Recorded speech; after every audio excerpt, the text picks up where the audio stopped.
आपको पता है पाकिस्तान आर्मी में ना एक बड़ा इंपॉर्टेंट कोर्स होता है स्टाफ कॉलेज का। उसमें एक किताब है 1971, 1965 है, एक जंग की किताब में। और उस किताबों में क्या है, अपनी तारीफें नहीं है, क्या है उन किताबों में, अकाउंटेबिलिटी है, हर चीज की अकाउंटेबिलिटी है। And every officer of Pakistan army goes through that book. Why? सबसे पहली बात सेल्फ अकाउंटेबिलिटी है इस इदारे में। नाज़रीन, फौजी ऑफिसर ईमान दुरानी का कहना था कि फौज में अकाउंटेबिलिटी है, यानी कि फौज में एहतसाब है। फौज अपनी हर चीज का एहतसाब करती है, कहां पर गलती हुई, क्यों गलती हुई, हर चीज को देखा जाता है और देख के आगे बढ़ा जाता है। यानी कि अपनी गलतियों को माना जाता है, गलतियों की करेक्शन की जाती है और फिर गलतियों को दोहराया नहीं जाता। ये कहना था ईमान दुरानी का, जिसके जवाब में इमरान रियाज खान ने बहुत ही जबरदस्त सवाल उठा लिया है। ईमान दुरानी का कहना था कि फौज के पास एक बुक है जो कि ऑफिसर्स को कोर्स में पढ़ाई जाती है। इस बुक के अंदर अकाउंटेबिलिटी होती है। इमरान रियाज खान का कहना है कि अकाउंटेबिलिटी का वो चैप्टर अवाम के सामने लाया जाए। 1971 हो या 1965 हो, उसमें फौज से क्या गलतियां हुई, फौज की क्या अकाउंटेबिलिटी वहां पर बनती है और उन्हें क्या पढ़ाया जाता है, इसे अवाम के सामने रखा जाए। हम आपको इमरान रियाज खान की गुफ्तगू सुनाते हैं। और वो स्टाफ कॉलेज के अंदर जो किताबें पढ़ाई जाती हैं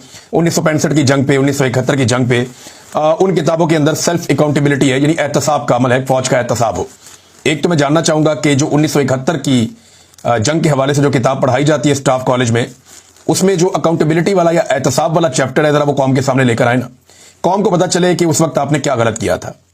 देखिए, उस वक्त मुल्क टूट गया था, पाकिस्तानी फौज ने तारीख का एक बदतरीन सरेंडर किया था। ये बड़ा खौफनाक सरेंडर था।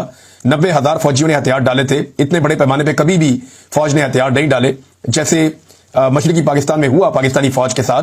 तो उसका जो चैप्टर है वो कौम के सामने लाया जाना चाहिए। एक तो उमूर रहमान कमीशन की रिपोर्ट है और उसमें लिखा हुआ है कि कौन कौन रिस्पॉन्सिबल था उस वक्त के जो मिलिट्री डिक्टेटर याह्या खान ने कैसे पाकिस्तान को दो टुकड़े किया और उनकी अपनी तरजीहात उस वक्त क्या थी, उस पर दर्जनों किताबें छप चुकी हैं। तो हम देखना चाहेंगे कि 1971 के हवाले से कौन सी अकाउंटेबिलिटी है जो की गई है। इस इदारे में अकाउंटेबिलिटी है, यह दावा किया इस खातून ने। तो अगर इदारे में अकाउंटेबिलिटी होती तो 4 मरतबा मार्शल लॉ लगाया इस इदारे ने।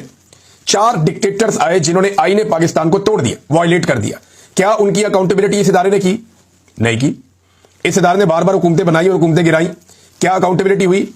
नहीं हुई। जबरी तौर पे इंसानों को लापता किया गया, क्या अकाउंटेबिलिटी हुई? नहीं हुई। बेशुमार चीजें इस इदारे ने की, यानी पॉलिटिकल पार्टियां बनाते हैं, फिर सियासत के अंदर इन्वॉल्वमेंट करते हैं, तो हर चीज में जो इन्वॉल्वमेंट है वो गलत है ना। तो कभी कोई अकाउंटेबिलिटी हुई? कोई अकाउंटेबिलिटी नहीं हुई। बल्कि परवेज मुशर्रफ को सजाए मौत दी गई, फांसी की सजा उनके मरने के बाद, और यह भी कहा गया कि लाश को लटकाओ।